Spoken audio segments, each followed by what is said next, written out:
পারিবারিক অনুষ্ঠানে মেয়ের মুখের কথা শুনে আকাশ থেকে পড়লেন মা অনন্যা। স্বামীর সঙ্গে পারিবারিক বিষয় নিয়ে মেয়ের সামনেই কোনো একদিন কথা বলেছিলেন তিনি।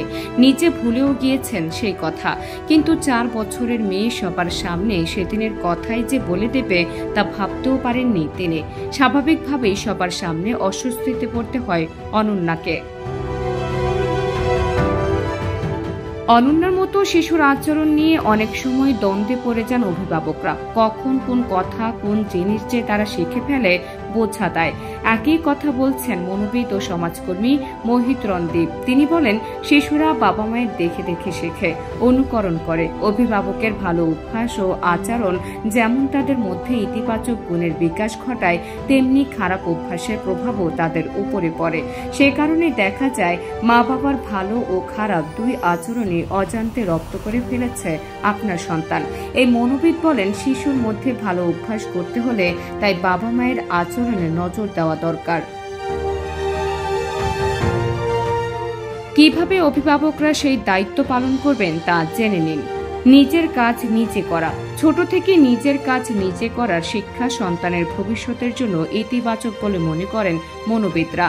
তবে সেই শিক্ষা আলাদাভাবে তাকে দেওয়ার প্রয়োজন হবে না যদি ছোট থেকে বাবা মা এবং বাড়ির অন্যদের সে একই ভূমিকায় দেখে। অনেক বাড়িতে দেখা যায় শুধু মা একা কাজ করেন, বাকিরা তাকে ফরমাশ করছেন। আবার যে পরিবারে বাবা ও মা দুজনে কাঁধ মিলিয়ে কাজ করেন, ঘরের কাজেও পুরুষরা হাত লাগান, তবে সেখানে সন্তান শিখবে কাজ সবার জন্য, নিজেরটা নিজেকেই করতে হয়। সম্মানের শিক্ষা। বাবা মা বাড়ির অন্যদের সম্পর্কে কি ভাবেন ও কি বলেন তা লক্ষ্য করেন সন্তানরা।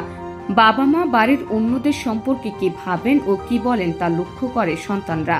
বাবা মায়েরা যে ভাষা ব্যবহার করেন তাই বলতে শেখে সন্তান।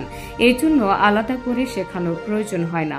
অভিভাবকরা যদি বাড়ির বড়দের সম্মান করেন, নিজেদের মধ্যে শান্তভাবে কথা বলেন, সেভাবেই কথা বলতে ও সম্মান করতে শিখবে সে। বাড়ির পরিচারক থেকে অতিথি কার সঙ্গে অভিভাবক কেমন আচরণ করছেন, শিশুর শিক্ষায় এসব কিছুর প্রভাব পড়ে। পড়াশোনা। জোর করে নয়, সন্তানকে পড়াশোনা ও নিয়মাবর্তিতা শিক্ষা দেওয়া যায় সহজভাবে। খুদের পড়ার সময় যদি বাবা কিংবা মা নিজেও বই নিয়ে বসেন, তাকে গল্প বলে শোনান, তাহলে শিশু বুঝবে পড়াশোনা করাটাও জরুরি। বাবা ও মাকে অবসরে বই পড়তে দেখলে তারও কিন্তু বইয়ের প্রতি আগ্রহ জন্মাতে পারে। অবসর যাপন। বর্তমান প্রজন্মের মোবাইলে আসক্তি বাড়ছে, যা নিয়ে উদ্বিগ্ন মনোরোগ চিকিৎসক থেকে মনোবিদরা। মোহিত বলেন, সমস্যার সূত্রপাত কিন্তু অভিভাবকদের থেকেই হতে পারে। সন্তানকে সময় না দিয়ে মা বাবা মোবাইলে ডুবে থাকলে শিশু সেটাই শিখবে। সন্তানকে সংযত করতে হলে ছোট থেকে অভিভাবকদের মোবাইল ব্যবহার নিয়ন্ত্রণ প্রয়োজন। এর বদলে সে সময় শিশুকে গল্পের ছলে জীবনের পাঠ দেওয়া যেতে পারে।